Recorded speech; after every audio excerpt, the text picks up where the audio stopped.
BJP मुख्यालय जो है दिल्ली में, वहां पर हैं आप, लोगों को भरोसा हो रहा है वहां पर? हिमाचल तो भूल रहे होंगे वो। बिल्कुल श्वेता, देखिए यहाँ पर हैं कुछ लोग, उनसे बात करने की कोशिश करते हैं। ठीक है, दोबारा संपर्क करेंगे अर्पिता से, कुछ दिक्कत आ रही है।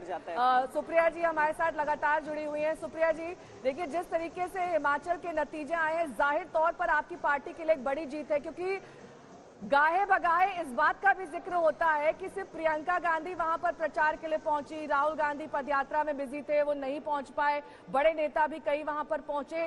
क्या आपको लगता है सबसे बड़ा फैक्टर रहा आपके लिए कांग्रेस का जीत का हिमाचल में?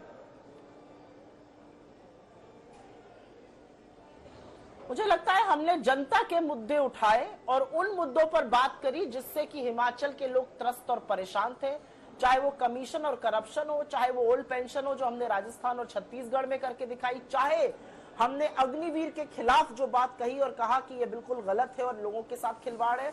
और मुझे लगता है कि नेतृत्व जिसने अच्छे से एक लड़ाई लड़ी, और मुझे लगता है कि हमारी अन्य राज्यों को देखना चाहिए कि किस तरह से हिमाचल में, चाहे वो प्रियंका जी हो, चाहे वो वहां की लीडरशिप हो, हमने मिलकर एक तगड़ी फाइट दी बीजेपी को। मैं तो एक सवाल पूछना चाहती हूँ, जेपी नड्डा जी का गृह क्षेत्र है, उन्होंने तमाम लोगों के टिकट काटे, तमाम बागी खड़े हो गए, प्रधानमंत्री के फोन से भी बैठे नहीं, प्रधानमंत्री ने जाके अपने चेहरे पर टिकट मांगा, वोट मांगा और कहा अगर हार जाएंगे तो मेरी अवहेलना होगी।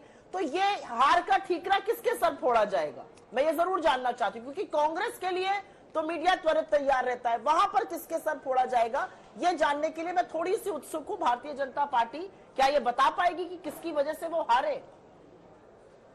नहीं, तो पर आप क्या गुजरात का विश्लेषण नहीं करना चाहेंगी सुप्रिया?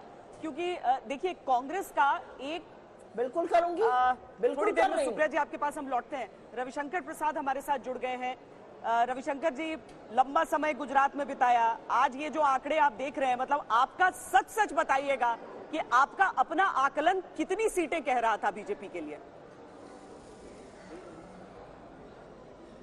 देखिए, मैंने आपको उस दिन आप बैठी हुई थी साबरमती के किनारे, तो आपने मुझसे यही सवाल किया था और मैंने क्या जवाब दिया था?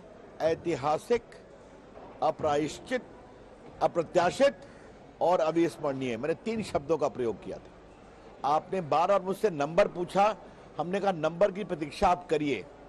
आज देखिए ये रिजल्ट ऐतिहासिक है कि नहीं, आप मुझे बताइए। ये रिजल्ट अविस्मरणीय है कि नहीं? मैं इसलिए कि मैं, अब आप मुझसे पूछती मेजॉरिटी मिलेगी नहीं मिलेगी, क्या मिलेगी, हमने जानबूझ करके, जो मैं राजकोट गया, बड़ौदा गया, अहमदाबाद, मीडिया को देखना, बाकी सब, तो ये मेरा असेसमेंट बन रहा था। और मैंने एक आपसे शब्द कही थी, कोई एंटी इनकम्बेंसी का एक भी संकेत नहीं है। तो आज ये भारत के लोकतंत्र की एक बहुत बड़ी विजय है और मुझे गर्व है अपने प्रधानमंत्री नरेंद्र मोदी जी की लोकप्रियता पर और गुजरात की जनता की परिपक्वता पर।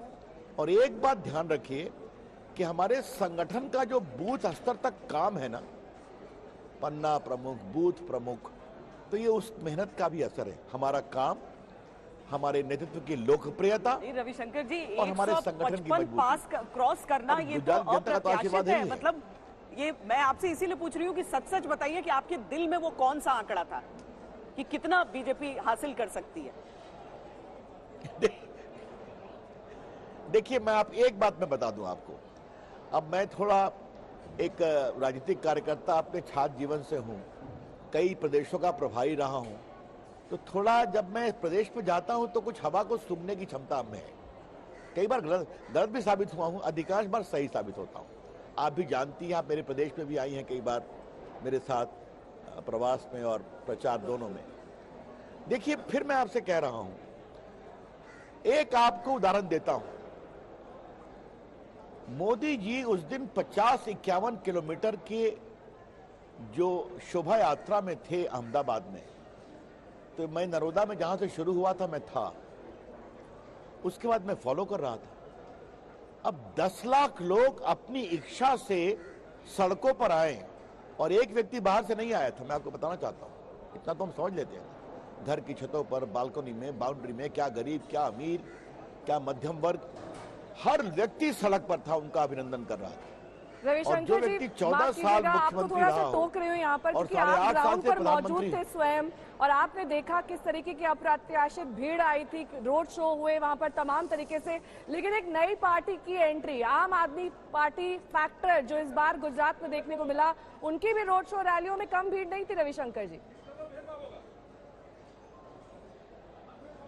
देखिए, मैं उस पर आपको मना कहाँ कर रहा हूँ, लेकिन उनकी तुलना आप मोदी जी की रैली से मत करिए। मैं बड़ी विनम्रता से आपसे कहूँगा, उनको भी देखा वहां पर, मैं वहां लंबे समय तक था।